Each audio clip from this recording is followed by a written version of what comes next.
Hello guys, welcome to another video in this Python tutorial series. In this episode, we're going to be talking about looping or iterating over a list. So over to my screen, you're going to notice that I have a basic example of a list, and below I have a syntax of a for loop. Yes, that's because we're going to be using a for loop to loop over a list.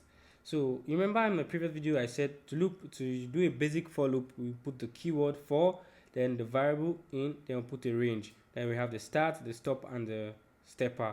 Then basically you can do anything below it. Yes, that's a typical example of a for loop.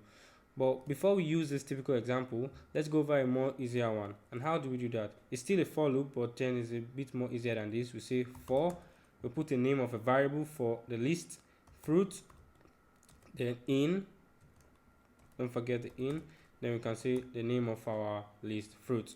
You put a colon and you indent and you print fruit.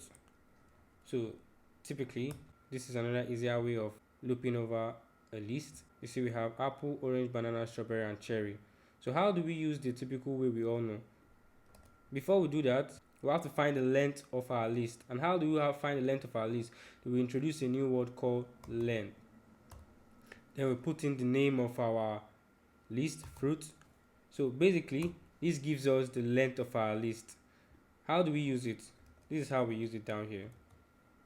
We say our for keyword x in, we say range, we all know the range, then we put the len, which finds the length of our fruit. You indent it, then you come down, you say fruit will then be equals to fruit, then you put in your x, then you simply print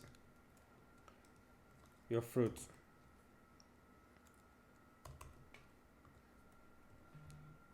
As easy as that. You see, it's also the same thing with the way we also did this, just that it's a bit more cumbersome. It's basically the same way. So how do we loop over a list again? You put in your for keyword, the variable in our list. What is our list name? Fruit. Then you print in the name of the variable, fruits. So basically, this is the name of every item in the list, which is going to be printed out when we put print out. So that's why you have to give it a variable here. So this is an easier way, but if you prefer the other method, you could use it for x in range, then you get the length of our list, then you create a variable for every item in the list, equate it to fruit you find for, you put x inside the square bracket, then you print your fruit. As easy as that. We could also check for conditions in our list.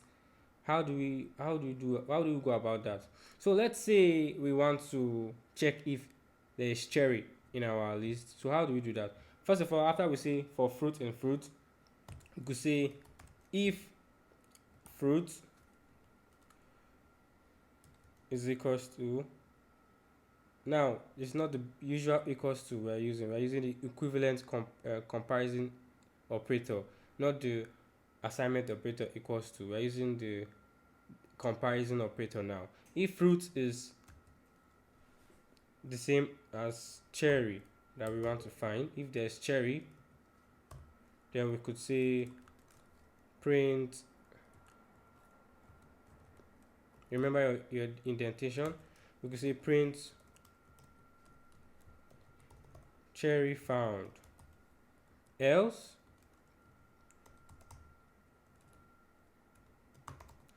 we could say else we could say print cherry not found. Yeah, so let's run our code and see if we can find cherry in our list. First of all, let's clear our console. So when we run our code, we found cherry not found, cherry not found, cherry not found, cherry found. So this is a typical example of how we can use comparison in our list. We could also use the previous for loop syntax we all know, just that it's also going to be a little bit more. So it's basically the same thing. You check, you compare, you say if, we're going to say if fruit is equivalent to cherry, then print cherry found, else we print cherry not found. So it's basically the same thing. Whichever method you want to use is fine by you. So when you run your code, let me first of all clear this so it doesn't affect the other previous one. So when we run our code, we simply get the same thing: cherry not found, cherry not found, cherry not found. So yeah, this is a basic typical example of how we could loop over a list, and if we could also use conditional statements in a list. Don't forget to practice more. Until then, see you in the next video.